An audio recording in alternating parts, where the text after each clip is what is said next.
Қайырлы күн баршаңызға. Тауық етінен котлет жасаймыз. Оған тауықтың филесі керек.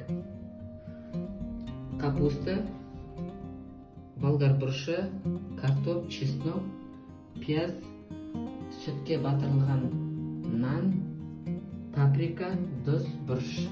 Ал кептік. Мұна менде бір рет тасылған. Қазір осының бәрімен тағы да екінші қайталап тасамын. Тұз, бұрыш, паприкасын салдық, қатымына қарай. Сосын осылай шамалы ұрамыз. Сосын форма жасап котлет жасаймыз.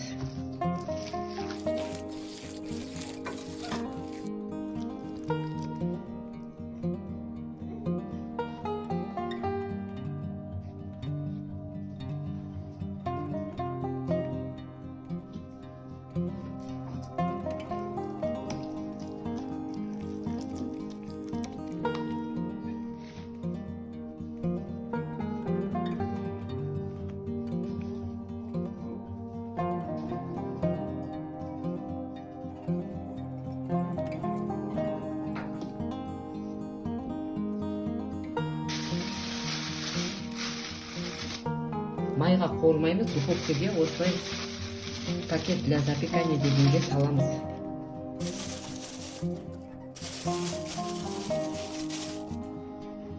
Бір стакан суға бір қасық томат саламыз.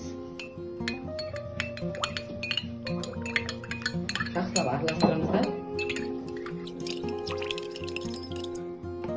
Мынаған құйып жібереміз. Болды. Уақытты белгілейміз қазір. 180 градусқа 30-35 минутта дайын болады. Ауыз мына жаппай ақ қойып отырады, осылай тұрады.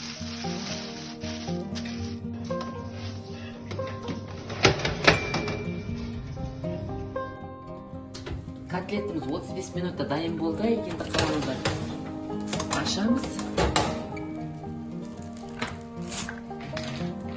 Бұлай сақ болыңыздар, қолдарыңыз буалып кетпесін.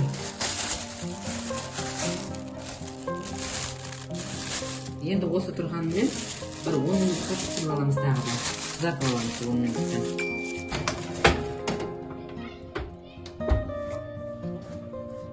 Котлетіміз дайын болды. Менімен бірге болыңыздар, лайк басып, комментарий қалдыруға ұмытпаңыздар.